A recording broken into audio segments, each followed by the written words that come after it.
Hey, podcast listeners. Master Sergeant Dan Bailey here. We said at the end of last week's episode we were going to take a look at what happened to the division between World War I and World War II this week.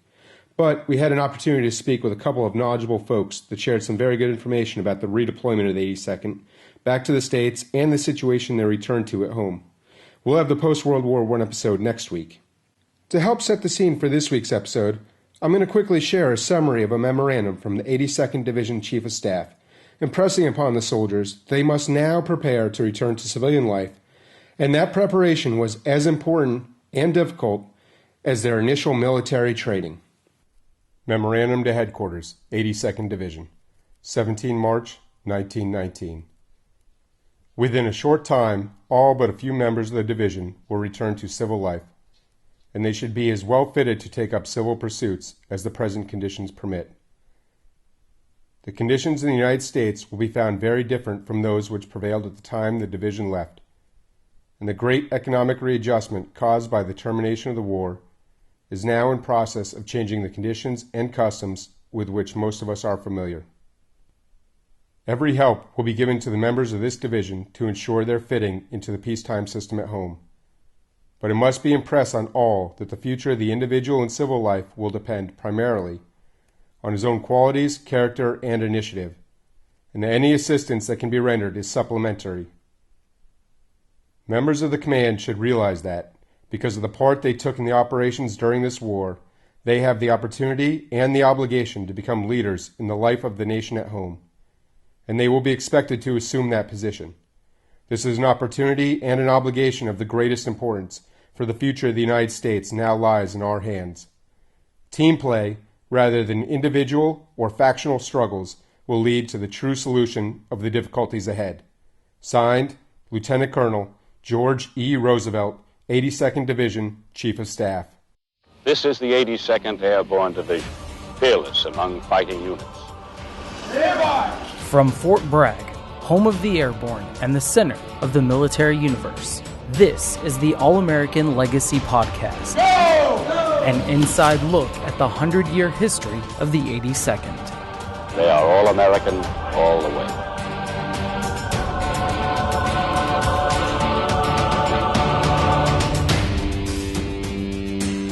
Welcome back to the All-American Legacy Podcast. I'm Lieutenant Colonel Joe Bacino. Today we've got a few guests joining us as we wrap up our discussion on World War I. First on the show is Dr. Jennifer Keene. She is the History Department Chair at Chapman University. She's the author of several books about World War I, to include one titled World War I, The American Soldier Experience, which is a look back at the daily lives of the men who served the United States in the Great War. She really is an expert in this field about the mobilization for war, the conduct of the war, and then the return of our soldiers to America. Then later in the show, we're going to talk to Dr. Joseph Coohill, who you might know better as the host of the hit podcast Professor Buzzkill. And we're going to talk some World War I and II myths and see what he has to say. But for now, we're joined by Dr. Jennifer Keene. Good afternoon. We'll start off with a simple question here, one that many of our listeners may not know the answer to, which you are certainly more than qualified to answer. This is an easy one for you. So the American public, we know, referred to its World War I infantrymen as Doughboys. The All-American Division was, for the most part, Doughboys. So what is the origin of that title? It's interesting that you start with a question that has actually no definitive answer. People aren't really exactly sure where that nickname originated from. It was a popular label that was initially attached to cavalrymen in the 19th century, and some people think it's because of the dust that collected as they were stationed along the southwest border. Another tale comes from uniforms in the late 19th century, in which the buttons had a kind of doughy shape to them. So it doesn't have a clear origin, but it certainly became one of the most popular nicknames that was attached to the American soldiers in the First World War. Yeah, we're finding a lot of the names and titles, the origin, a lot of the names and titles from 1917 and the early part of 1918. I guess they weren't fully documented. A lot of this is a little unclear. Exactly. There's a whole bunch of Army slang that comes into being. When we think of some of the other nicknames for American soldiers, Sammies, Yanks, or even Pershing's Crusaders, I think there's a more obvious direct connection to the First World War. We can think of Uncle Sam or Yankees, or even the idea that America was on a crusade for democracy.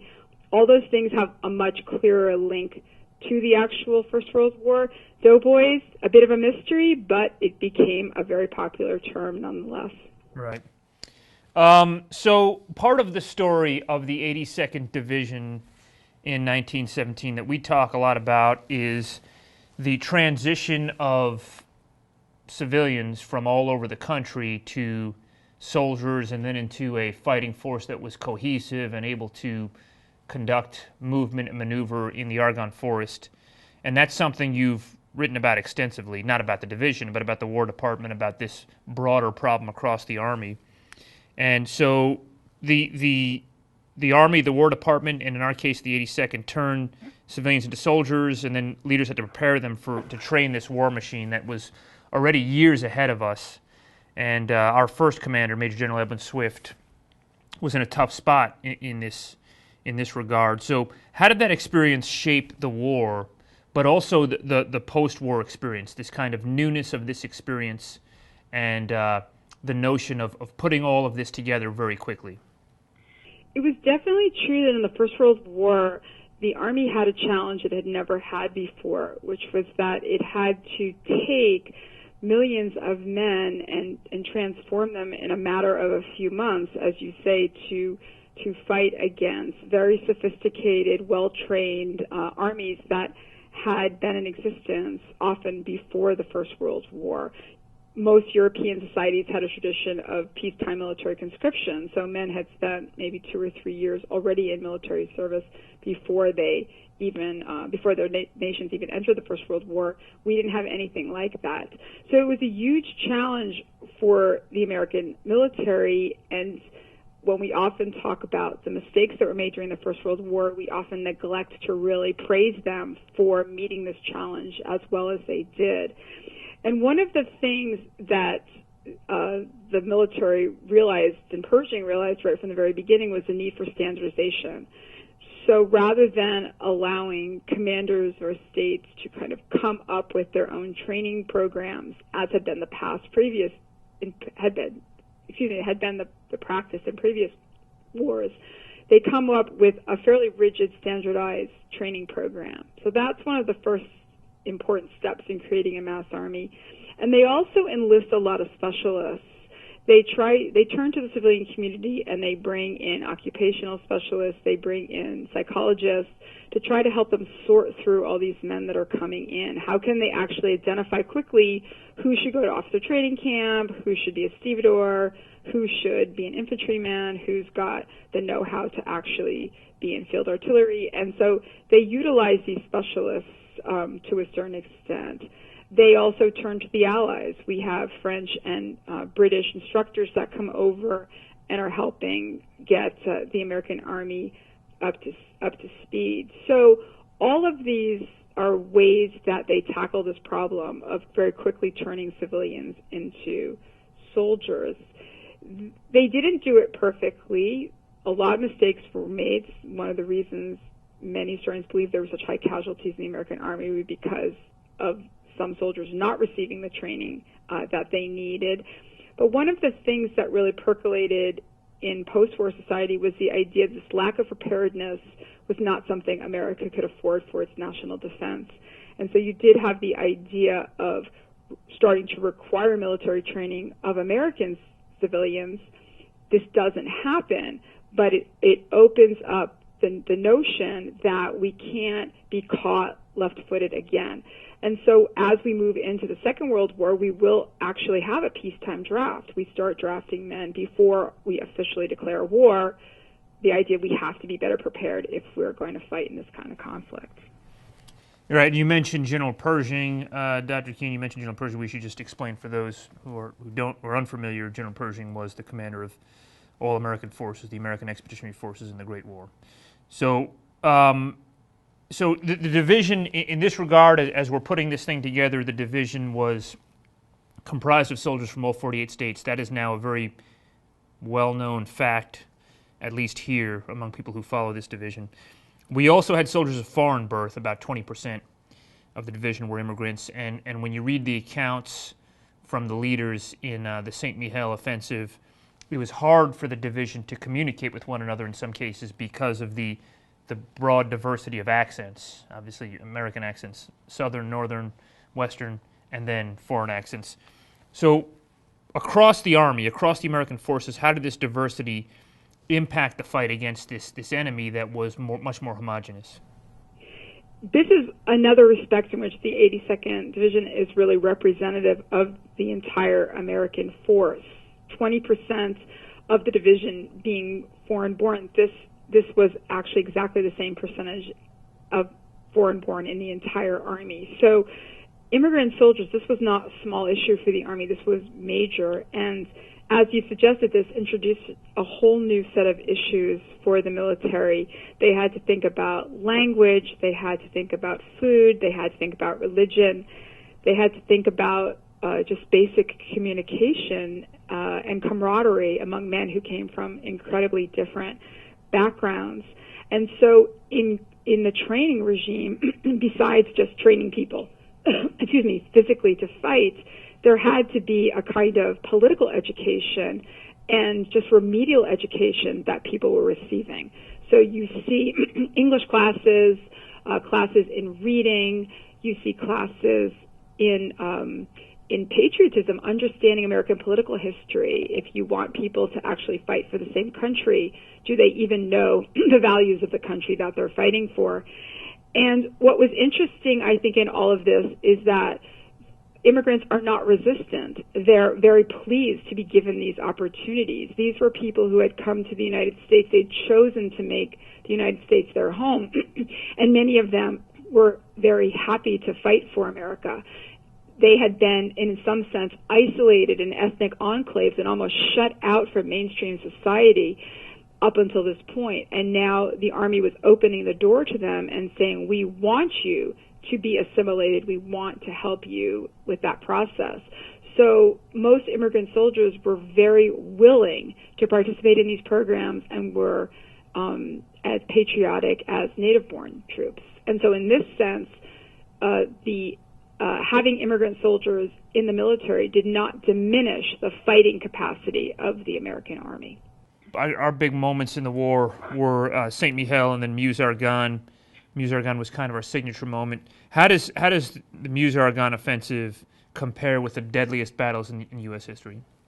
The Meuse-Argonne is an interesting battle. It's the longest and some people feel the most lethal battle in American history. It lasts for 47 days, and I think that it's for the Army at the time, it really demonstrates all its strengths and weaknesses. It's a battle that Pershing is not necessarily prepared to fight. He has to fight it in the fall of 1918. He always believed that his army would not be ready to fight a climactic battle until at least a year later. So some of the mistakes in the battle, you see the fact that these troops are being rushed into fight. So there are problems with maintaining momentum. You see some discipline problems. You see people just unable to cope with the very difficult terrain in the Meuse-Argonne. But then you also see some of the strengths of the American Army, which is the tremendously fast learning curve that the military was able to achieve. And so by the end of the battle, you see air power being used much more effectively. You see combined arms being used much more effectively. And I think that in this sense, that really does mimic a lot of the great battles in American history, where you see mistakes early on, but you also see tremendous learning on the ground and an ability to persevere and innovate at the moment. And I think the Meuse-Argonne fits very well into that narrative of American battlefield history. Right, so let's talk a little bit about what happened after the war. In March 1919, the 82nd Division began returning to the United States. In a general memorandum from March of 1919, the Division Chief of Staff, which was at the time Lieutenant Colonel George Roosevelt, wrote that within a short time, all but a few members of the division will return to civil life, and they should be as well fitted to take up civil pursuits as the present conditions permit. And so it turns out it was not quite that easy. Reintegrating soldiers after a global war was a new experience for us. How did the homeland receive our doughboys? Well, I think that when we think about American soldiers coming back from the First World War, there's two ways to look at it. One is the initial public response, which was very patriotic. There were a lot of parades, a lot of speeches. In that sense, American soldiers were welcomed home as heroes. The day after the parade, there's very much the idea that the war's over. It's time for you as an individual to really figure out how you're going to pick up the pieces of your life. We talked a little bit about how unprepared the United States was to fight, to organize, to train this army. It was equally unprepared to demobilize this army and really think systematically about how to help veterans return home. And so there are a few fledgling programs to try to help veterans find employment. Very little attention paid to the psychological issues that combat veterans were going to come home with. And really at the end of the day, this sense of overall dissatisfaction that so little had been done for the returning veteran. And this was going to be important because this memory that the Army and the government had not treated veterans appropriately, this was going to motivate this generation of veterans to become very politically active in the 1920s and 1930s to both help their own situation and also to help future generations avoid the difficulties that they had encountered. So you write in your book, Doughboys, you write about how World War I changed the meaning of U.S. military service. The book is Doughboys, the Great War, and the Remaking of America. Those who fought in the Civil War and the Spanish-American War fought largely for and with their individual states. In World War I, our doughboys fought in this first national mass fighting force. So this is particularly important for us, the All-American Division, which broadly represented the character of the entire nation. What impact did this sort of forced notion of national cohesion have on the country after more than 4 million soldiers returned from the war and re-entered American society? So the idea that you had been part of a national army, not just a member of a state unit or a local regiment, this really impacted how veterans saw themselves. They saw themselves as unified and having gone through very similar experiences. In this sense, they saw the Army as a great melting pot in which it no longer really mattered whether you were from the north or the south, the east or the west. It still mattered if you were black or white, but other traditional divisions seemed less important.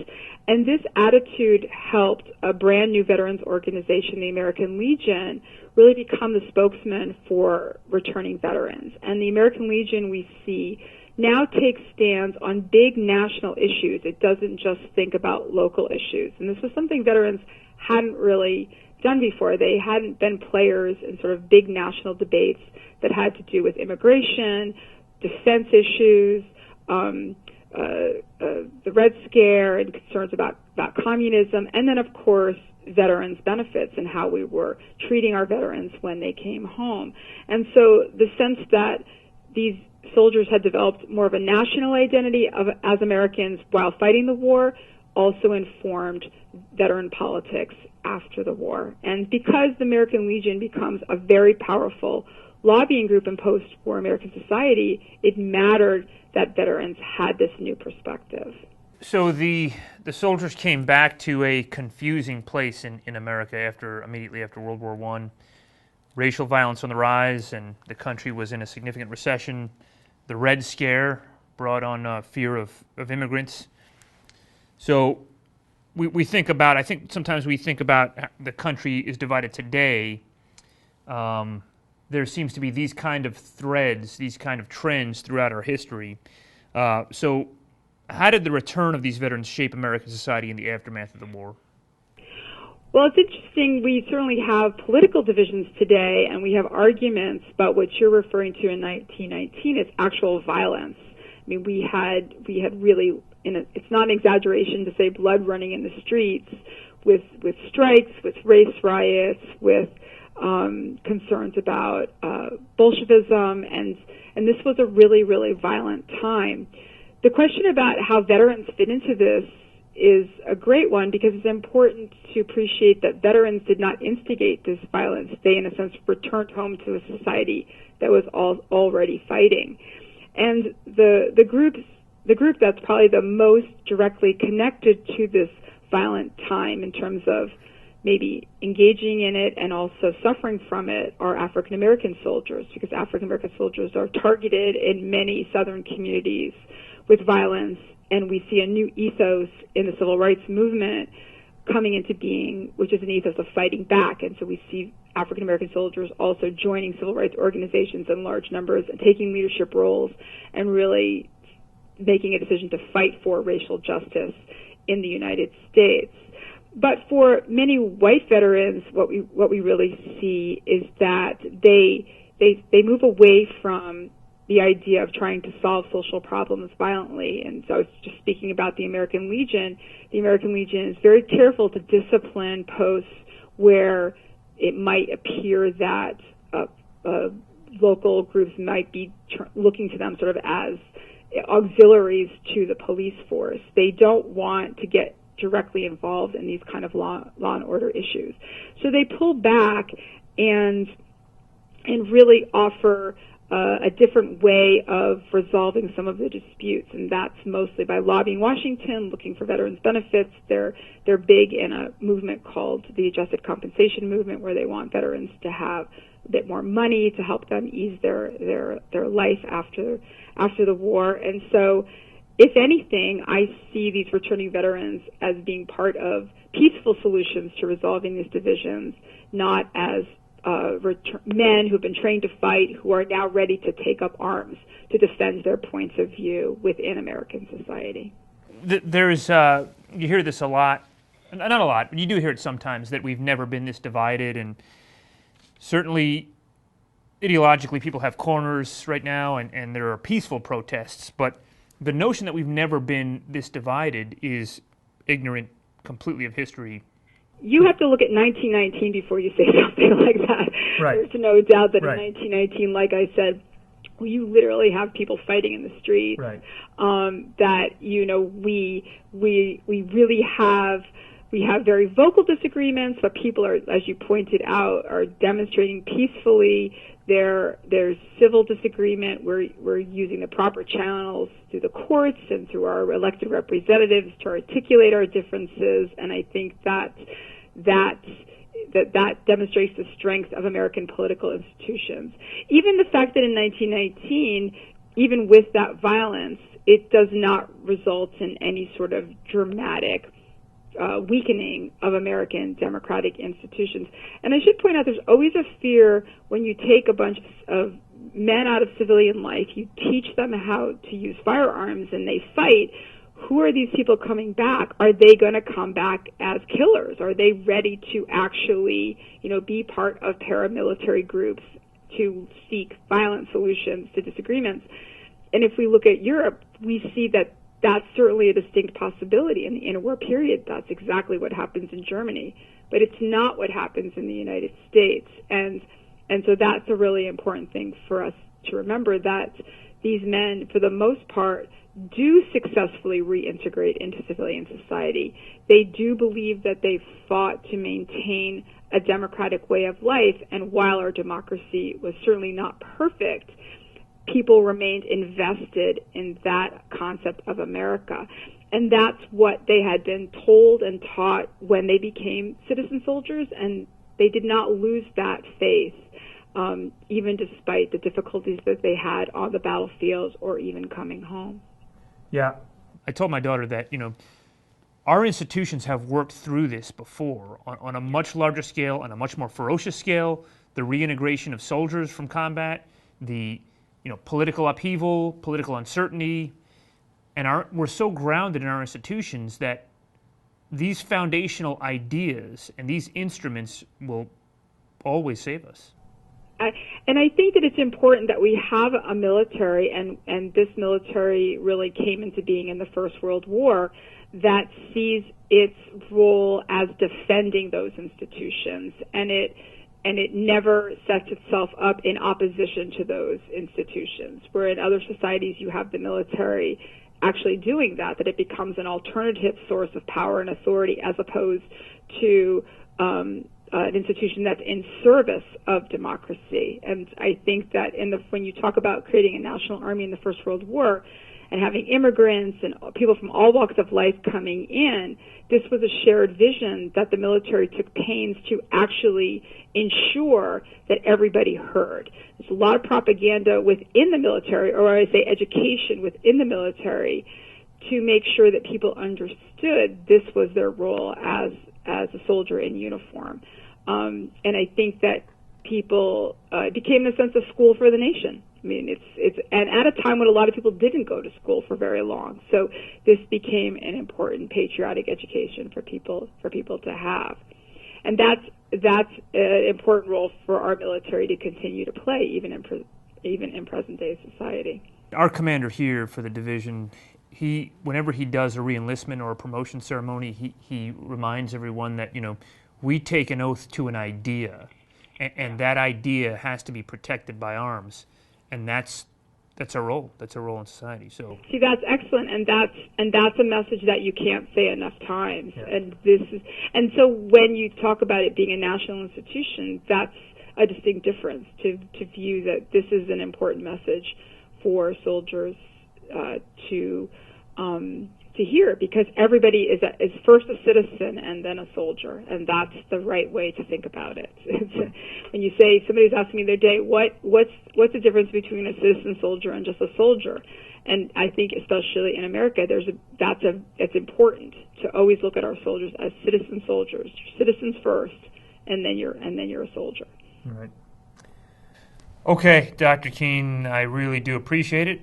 Okay. Thanks. Take care. Right, we'll see you. Thanks. Bye. So that was Dr. Jennifer Keene. We want to thank her for her time and for coming on the podcast. We do hope people check out the book, Doughboys, The Great War, and the Remaking of America.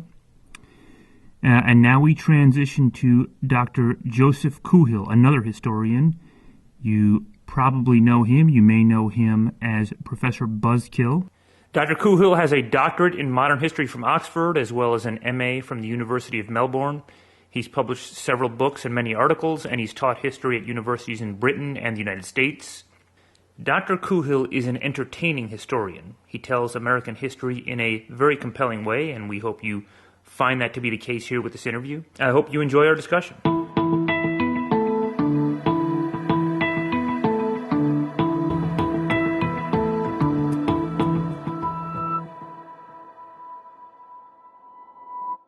Professor Buzzkill, thanks for being on the All-American Legacy podcast.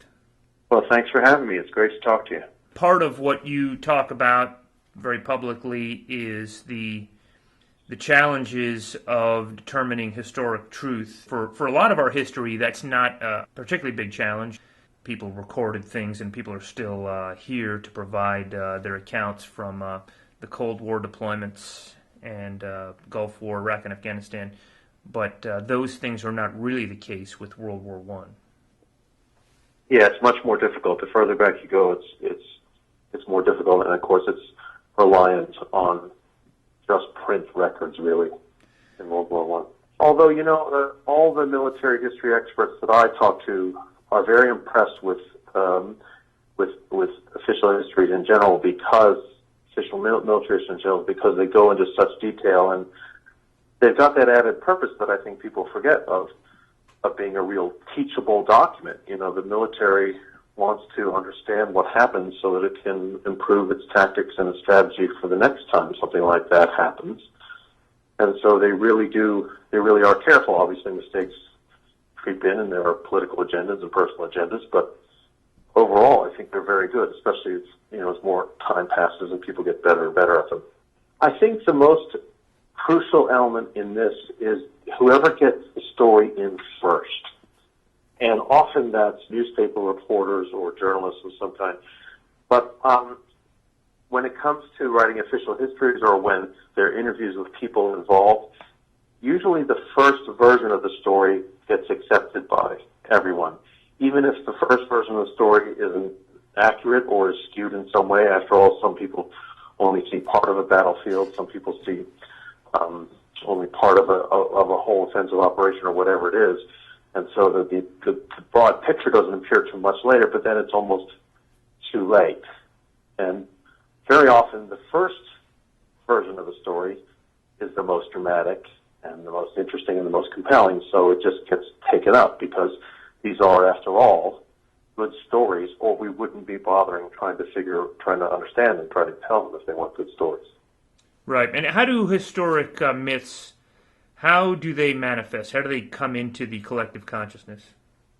Well, one of the ways is just simple mistakes along the lines of what I was saying, that often the first version of the story or the first report of a story gets accepted as fact and just gets repeated and repeated. And so if there's something wrong with that story, that version of the story, then it just becomes accepted fact. But another thing that happens, and which is really kind of very interesting, and I didn't really realize until we did research here on how this happens, and that is that there's something called the removal of qualifiers.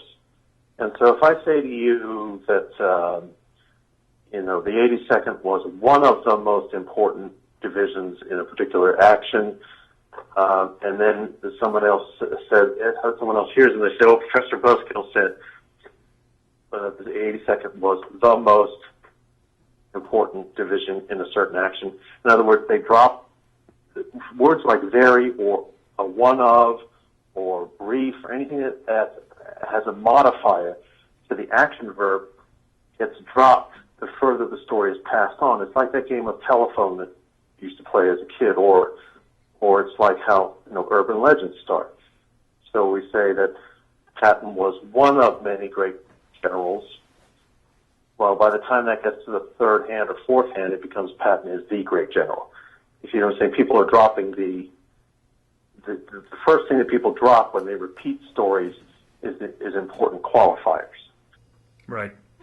Right. So, and I do think, one of the things I've heard you talk about is the importance of understanding World War I. Right. In many ways, World War II sort of, for the country, particularly for this division, but really for the country, World War II blankets World War I.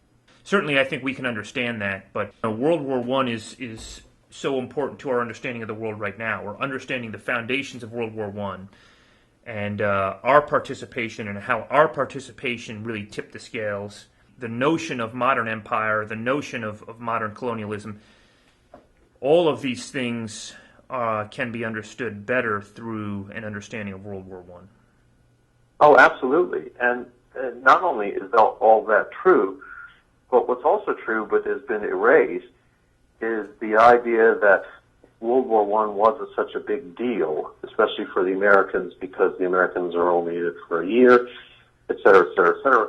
Well, in American culture at the time, World War I is a very, very big deal. Not only was the country heavily involved in supporting the Allies before the Americans actually got into the war, but participation in the war, the draft, raising of money, the raising of relief efforts for the Belgians, et cetera, et cetera, et cetera, was the first time really that the country had done things on that massive a scale.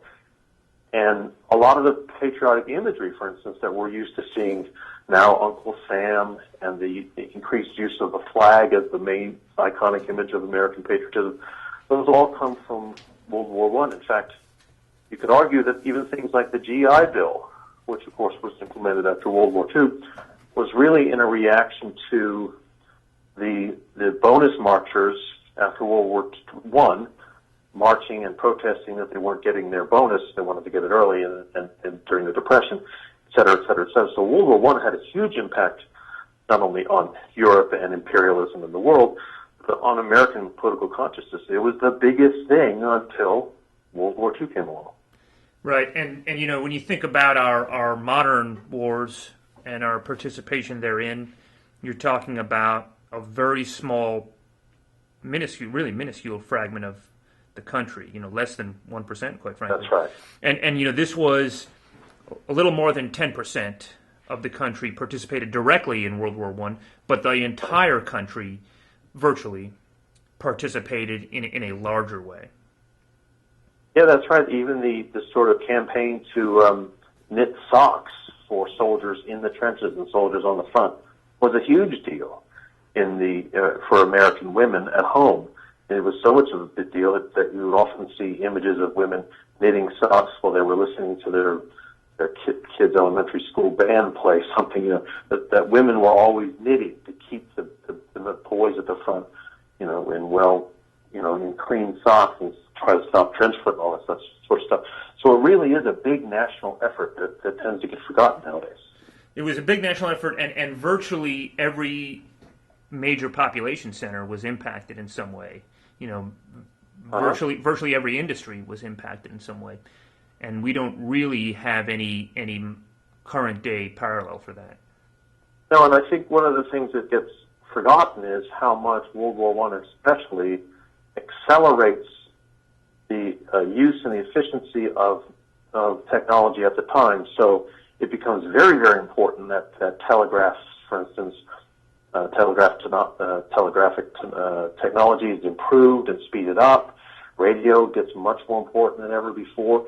Wars, and particularly big wars, tend to do this. After all, one of the big reasons for the growth of the airline industry after World War II is that World War II greatly increased the sophistication and efficiency of airplane technology. So we literally live day to day with some of the outgrowths of the importance of World War I and World War II. One of the figures that emerges from our World War I history is Sergeant Alvin York. And so this is in many ways right up your alley with the things you talk about. A lot of controversy about what really happened. Yeah, so of course your listeners will know all about Sergeant York, but he's one of the most famous probably soldier coming out of World War I, for the Americans anyway. But people are always, as they should, going back over and trying to figure out, well, did these things really happen the way we've been told they happened? Did he really sort of capture 130 some odd German soldiers single-handedly, blah, blah, blah, blah? And so historians and even people with archaeological bents have gone back over the old battlefields and tried to figure out, okay, this is where the hill you're supposed to have captured those men on was. They've looked at shell casings, all those kinds of things to try to determine whether the story is accurate or whether, as some other people have argued, I don't happen to agree with, the story was enhanced by the American government not only to help raise war morale in 1918, but to increase the United States, to sort of increase the peace from morale and the U.S. being involved in international affairs after World War I morale after the war. And Sergeant York was sent on speaking trips and all that kind of stuff after the war. Now, I think it's pretty clear that the record of what York did during the war was very accurate. But again, that's all. It's debated, as you say. So it's important to keep discussing these things, because when we discuss these things, then we think more deeply about history and about how the decisions we make based on history need to be thought about carefully, as grown-ups, not just reacting the way we've seen things in movies. Right. So the division participated in Meuse-Argonne. That's where we know. That's where we know of the story of Alvin York. And the thing about Meuse-Argonne, which is really tragic, is when you ask Americans, or when Americans say what they think the bloodiest single day or the bloodiest single battle in American history was, they often say Antietam or Gettysburg or even D-Day, when it's really Meuse-Argonne. It's 12,500, I think, men killed in that thing. It's a very, very big deal.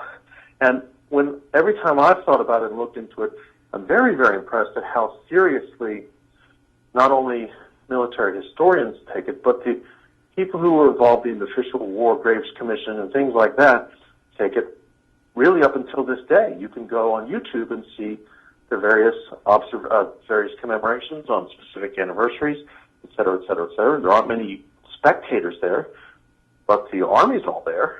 And, these things just get sort of buried by more flashy, if you will, battles and engagements. So that's really what we're after here, and that understanding of the division's role, and the division is well known for its airborne legacy. It had a great legacy in World War I, and its participation in World War I should be understood as well.